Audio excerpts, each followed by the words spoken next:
মুহূর্তে যে খবরের দিকে নজর রাখবো, দেখতেই পাচ্ছেন পিকে সাউয়ের বাড়িতে এই মুহূর্তে বিএসএফ এর তরফ থেকে পৌঁছে গিয়েছেন একজন আধিকারিক। সেই ছবি সরাসরি আপনারা দেখতে পাচ্ছেন। P4 insulated water tanks, kitchen and bath fittings, বিশুদ্ধ জল, সুস্থ জীবন, P4 আজীবন। 4 দিন পার, এখনো পাক রেঞ্জার্সের হাতে আটক হুগলির রিষড়ার বাসিন্দা পিকে সাউ। পিকে সাউয়ের বাড়ির ছবি এই মুহূর্তে আপনারা দেখতে পাচ্ছেন। বিএসএফ আধিকারিক পৌঁছে গিয়েছেন তার বাড়িতে। দুশ্চিন্তায় উদ্বেগে চোখের পাতা এক করতে পারছে না পিকে সাউয়ের পরিবার। এই পরিস্থিতিতে বিএসএফ এর আধিকারিক পৌঁছে গিয়েছে হুগলির রিষড়ার বাড়িতে। পহেলগাঁও হামলার পরই যে ঘটনা ঘটে, পাঞ্জাবের ফিরোজপুরে সীমান্তে টহল দেওয়ার সময় ভুল করে সীমান্ত পেরোতেই পাক রেঞ্জার্স আটক করে পিকে সাউকে এবং তারপর থেকেই কিন্তু উদ্বেগে দুশ্চিন্তায় ঘুম উড়েছে পরিবারে।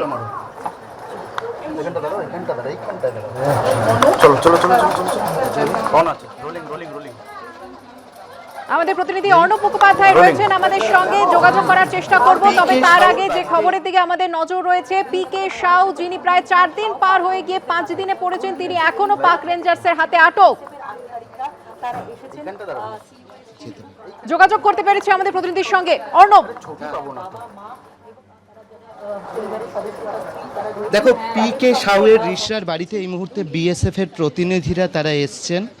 আমরা দেখতে পাচ্ছি যে বিএসএফ এর প্রতিনিধি তারা এই মুহূর্তে এসছেন পিকে সাউ বা পূর্ণম কুমার সাউয়ের বাড়িতে এই মুহূর্তে এসছেন। তারা কথা বলছেন তার বাবা মায়ের সঙ্গে। এই মুহূর্তে আমরা দেখতে পাচ্ছি যে তারা কথা বলছেন। বিএসএফের যারা আধিকারিক তারা রয়েছেন এই বাড়িতে এবং কিছুক্ষণ আগেই বিএসএফ 2টো গাড়ি এসছে, তার দাদা ঢুকছেন। আমরা দেখতে পাচ্ছি পূর্ণম কুমার সাউয়ের দাদা এই মুহূর্তে ঢুকছেন ভিতরে। সব মিলিয়ে তারা কথা বলছেন। তারা কথা বলছেন হচ্ছে ভেতরে। দেখতেই পাচ্ছ যে ভেতরে বিএসএফের যারা আধিকারিক রয়েছেন তারা এসছেন। সকাল থেকেই যেটা বলছিলেন যে সকাল থেকে যেটা তার বাবারা বলছিলেন, পূর্ণম কুমার সাউয়ের বাবা যেটা বলছিলেন যে বিএসএফের সঙ্গে তাদের অফিসিয়ালি কোনো কথা হচ্ছিল না। তার যে পূর্ণমের যে স্ত্রী, তারা 4 জনের একটি টিম তারা পাঠানকোটে যাবেন বলছিলেন। আজকেই তাদের রওনা হওয়ার কথা ছিল এবং সেখান থেকে তারা দিল্লি যেতেন এবং বিএসএফের সঙ্গে তাদের আজকে অফিসিয়াল কোনো কমিউনিকেশন হয়নি এরকম বলছিলেন। কিন্তু এই মুহূর্তে আমরা যেটা দেখতে পাচ্ছি যে বিএসএফের টিম তারা কিন্তু এই মুহূর্তে এসে পৌঁছেছেন এই পূর্ণম কুমার সাউয়ের যে রিষড়ার বাঙুরের বাড়িতে, সেখানে এসে পৌঁছেছে।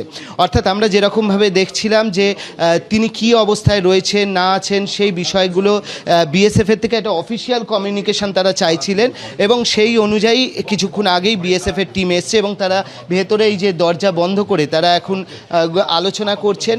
কি তথ্য দিচ্ছেন সেগুলো একান্তভাবেই স্বাভাবিকভাবে খুব স্ট্র্যাটেজিক্যালি গুরুত্বপূর্ণ এবং আমরা দেখতে পাচ্ছি যে সেই বৈঠক কিন্তু এখন হচ্ছে। ধন্যবাদ অর্ণব। বিএসএফ আধিকারিকরা তারা গিয়েছেন পিকে সাউয়ের বাড়িতে। কি কথোপকথন হচ্ছে সেদিকে অবশ্যই আমাদের নজর থাকবে।